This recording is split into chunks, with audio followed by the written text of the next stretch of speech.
Marcela, e nós temos vários levantamentos setoriais aí que mostram essa dificuldade de acesso ao crédito. Levantamento, por exemplo, do setor aponta que 81% dos bares e restaurantes que buscaram crédito não conseguiram, né? As empresas estão endividadas, estão com dificuldade para obter capital de giro para poder bancar os compromissos, e essa dificuldade de acesso ao crédito piora o cenário para as empresas e pode acabar levando à judicialização. E é sobre isso que nós vamos conversar agora com o Jorge Henrique Zaninetti, que é especialista em direito empresarial. Doutor Jorge, boa tarde.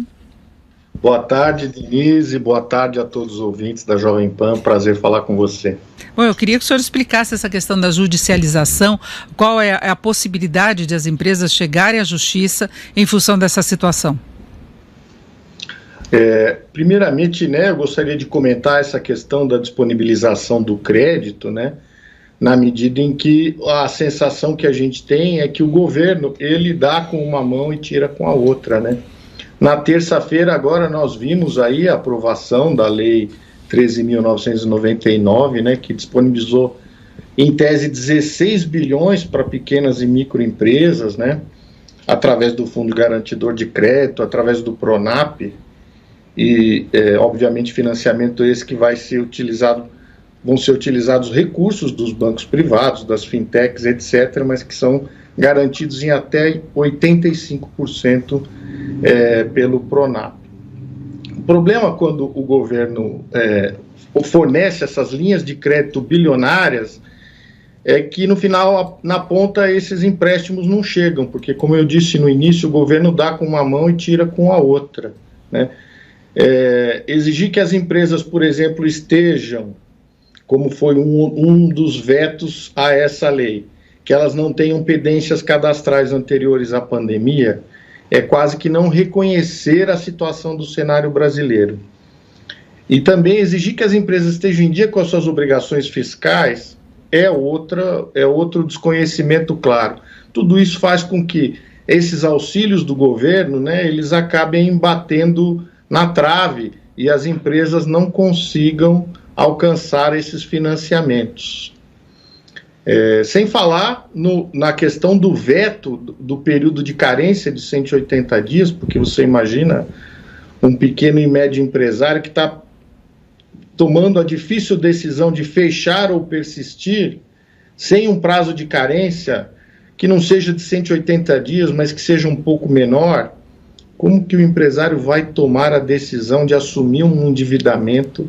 num cenário de pandemia como esse, sem um prazo de carência razoável para começar a pagar essas 36 parcelas desse financiamento do PRONAF? Eu acho muito difícil o empresário tomar essa decisão num momento de tanta insegurança sem essa carência mínima.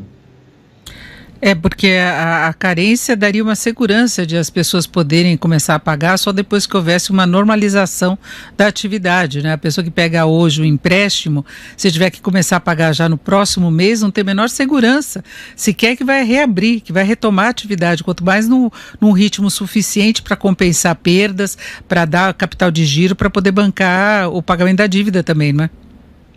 É exatamente isso que você falou, Denise. Quer dizer, os juros, 1,25, se não me engano, Selic mais 1,25, 36 parcelas para pagar, uma condição da empresa poder emprestar até 30% do seu faturamento, da média do seu faturamento anual, tudo isso soa muito bem. Aí, quando vai chegando lá, no finalmente, vem esse veto de 180 dias, e essas exigências de cadastro que, no cenário atual, para o micro e pequeno empreendedor, sobretudo está em dia com débito fiscal, elas são praticamente impossíveis. Então, uma das coisas que poderia talvez salvar esse pacote de 16 bilhões, infelizmente tem que usar essa palavra salvar, seria se esse veto da carência de 180 dias fosse rapidamente derrubado. Porque sem essa carência, eu acredito que o empresário ele não vai se arriscar a tomar um empréstimo hoje para começar a pagar amanhã. Agora, como é que se pode chegar à judicialização dessa situação? Infelizmente, né, hoje o que nós temos é um cenário em que, trazendo lá as lições do direito administrativo, né, do equilíbrio financeiro e econômico dos contratos, né, em função da decretação do estado de emergência em virtude da pandemia, os contratos em geral, eles estão sendo questionados em função do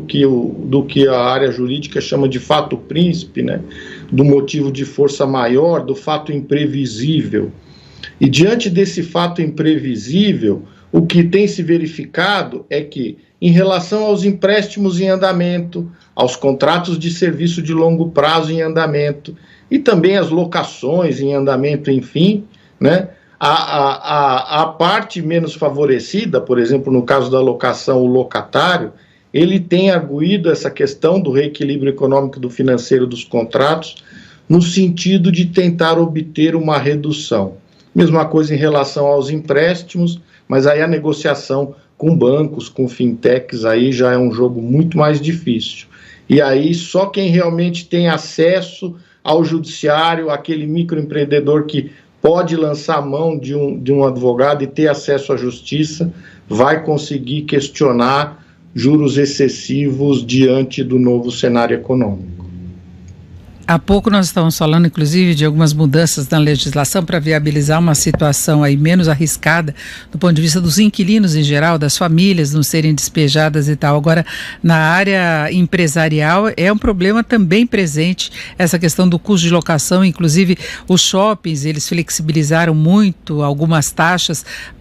porque as lojas estavam fechadas, né? Algumas agora estão até funcionando no sistema de drive-thru, a pessoa encomenda e passa para buscar, mas não soluciona, né, o quanto que se perdeu de renda. Infelizmente, né, inclusive essa questão do equilíbrio econômico-financeiro, que, como eu falei, vem lá das relações com o governo, dos contratos administrativos, quando ela é utilizada entre particulares, ela tem que ser utilizada com bastante parcimônia, né, porque isso pode gerar distorções e a perda da segurança jurídica, né? E isso é extremamente nocivo para o ambiente empresarial. Então, compete ao judiciário também, né, nesse momento, uma atitude mais ágil, tentando estabelecer limites mais claros para que se possa reconhecer a necessidade do equilíbrio econômico-financeiro em virtude desse fato imprevisível que, infelizmente, nós estamos vivendo, mas que isso também não destrua toda a nossa estrutura de negócios e não cause uma insegurança jurídica muito grande, porque, obviamente, que bancos e locadores também têm as suas preocupações, as suas obrigações, e o cenário de incerteza, do ponto de vista econômico, ele acaba não sendo positivo para ninguém. E juntando essas duas observações, né, invariavelmente isso infelizmente nos remete a dois entes públicos, né, o poder legislativo o poder legislativo